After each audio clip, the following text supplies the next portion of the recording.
បន្ទាប់ពីបែកគ្នាអស់រយៈពេលជាង10ឆ្នាំកន្លងមកនេះឥឡូវនេះ Nokia 3310 ដែលត្រូវបានគេស្គាល់ថាក្បាលត្រីដែងបានស្រកទម្ងន់អស់ជាង 50% ដែលលើកនេះយើងសង្កេតឃើញថាវាមានសភាពស្ដើងជាងមុននិងពណ៌ឆើតឆាយជាងមុនសួស្តីអ្នកទាំងអស់គ្នាជួបគ្នាម្ដងទៀតហើយនៅក្នុងកម្មវិធីព័ត៌មានបច្ចេកវិទ្យានៃខេត្តសម្ពរខ្មែរ Note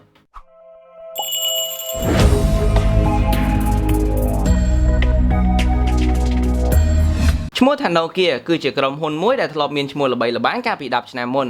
ប៉ុន្តែជាអកុសលក្រុមហ៊ុននេះត្រូវបានខ្សែធនម្ដងរួចទៅហើយដោយសារតម្រូវការទីផ្សារទាបពេកដែលឡែកសម្រាប់ពេលនេះគឺខុសគ្នាក្រុមហ៊ុននេះបានត្រឡប់មកវិញហើយជាមួយនឹងការដាក់លក់ model ទូរស័ព្ទជាច្រើនក្រោមការសហការជាមួយនឹងក្រុមហ៊ុន HMD ដែលទទួលផ្សិតផ្ដាច់មុខក្នុងការលក់ Nokia ទាំងអស់ Nokia 3310 ឬក្បាលត្រីដែងត្រូវបានគេដាក់ងារថាជាដុំថ្មដែលមានគុណភាពខ្ពស់ធន់រឹងមាំជាមួយនឹងថាមពលថ្មប្រើប្រាស់បានយូរលើសពីនេះទៅទៀតការមកដល់ថ្មីនៃ model នេះនឹងអាចធ្វើឲ្យលោកអ្នកភ្ញាក់ផ្អើលបន្តិចព្រោះក្រុមហ៊ុន Nokia បានផ្លាស់ប្ដូរជាច្រើនគ្រាន់តែមើលបន្តិចលោកអ្នកក៏ឃើញចំណុចខុសគ្នារវាង model មុនទៅហើយដោយ Nokia 3310 ជំនាន់ថ្មីនេះបានបំពាក់អេក្រង់ទំហំធំជាងមុនគឺរហូតដល់ទៅ 2.4 អ៊ីងប្រភេទ TFT ក្នុងកម្រិតបង្ហាញរូបភាព 240 x 320 pixel ជាមួយនឹង density អេក្រង់ 167 ppi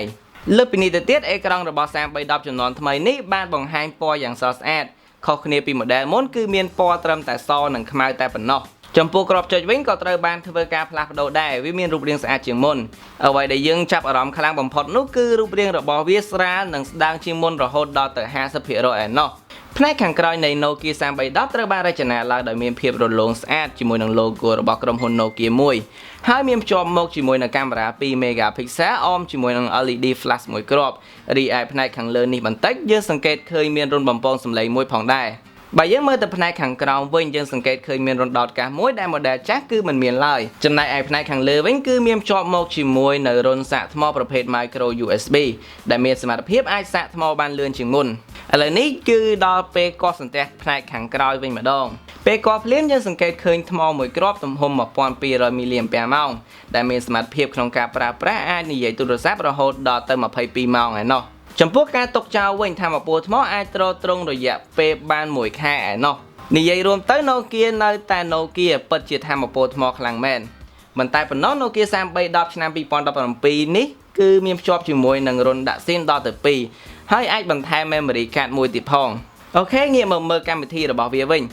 Nokia 3310 ស៊េរីថ្មីនេះមានភ្ជាប់មកជាមួយនឹងកម្មវិធីជាច្រើនដូចជាការហៅចេញចូលផ្ញើសារកាមេរ៉ាជាពិសេសគឺលេង Game Snack នេះតែម្ដងសម្រាប់កាលពី10ឆ្នាំមុន Game Snack គឺជាហ្គេមមួយដែលទទួលបានការចាប់អារម្មណ៍លេងពីសំណាក់អ្នកប្រើប្រាស់សម័យនោះប៉ុន្តែវាពុំមានពណ៌នោះទេគឺមានពណ៌ត្រឹមតែសខ្មៅប៉ុណ្ណោះដោយឡែកចំពោះ Nokia 3310 ស៊េរីថ្មីនេះវិញគឺខុសគ្នាវាបាននាំយកមកនៅ Game Snack ដដែលសម្រាប់អ្នកលេងប៉ុន្តែរបៀបលេងខុសគ្នានិងវគ្គខុសពីមុន